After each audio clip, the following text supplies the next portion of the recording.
Happy Monday. I hope everyone's having a great start to your week. I've been hearing a lot lately about kind of a buzzword in the wellness space, fasting. And there's been a lot of curiosity in conversation and reading that I've done, and it's kind of becoming a known fact, I suppose, that fasting is good for you, but I think that it's gotten really confusing trying to navigate exactly what that means and what the best way to fast is. So I just wanted to take a minute and kind of break it down for those who are curious. So one thing to point out that I think is really important is that fasting isn't as extreme as the wellness space has kind of given it credit for. We actually naturally fast and have for thousands of years. So if you think about more recently, if you're someone who eats dinner at, let's say, 6 or 7 p.m., and then you eat breakfast in the morning at 6 or 7 a.m., that's technically a 12-hour fast. We don't even think about that as like doing something extreme or crazy, right? It's just kind of like our cycle. The problem arises with like nighttime snacking, eating later, and all that, like kind of not listening to your body. Another thing to keep in consideration is that we've been fasting for thousands of years. We've used fasting in the past as a way to survive famines, a way to just kind of get by because we didn't used to know exactly when we would eat next. So we would go 12, 24 hours without eating quite often. And our bodies are super smart and they adapted to that. And we use fasting to our advantage. So the way that we do this is a process called autophagy.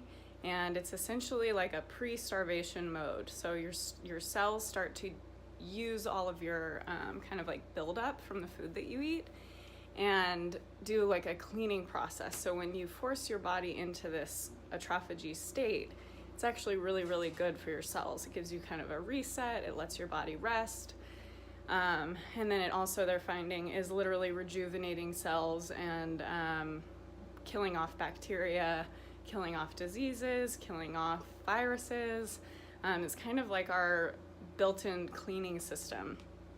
So over the last like 30 years or so, there's been a lot of research done. There's actually a Japanese scientist that just won a Nobel Prize for his research in fasting.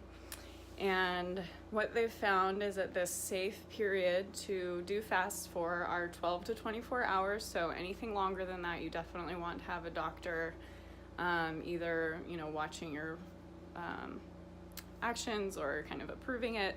Definitely don't want to go longer than 24 hours without any sort of supervision from a professional. And then within that 12 or 24 hour period, you can kind of just play around with what feels best for you. I found that for me, I fast naturally for about 14 hours every day from dinner till when I break my fast around midday the next day.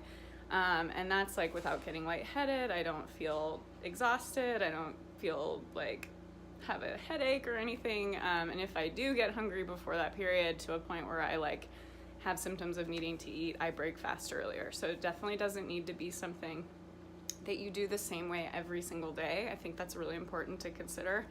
You definitely want this to be something that fits into your life, has an element of listening to your body. It's not all like scientific and going to be the same for everyone. There will be a completely different approach for every person.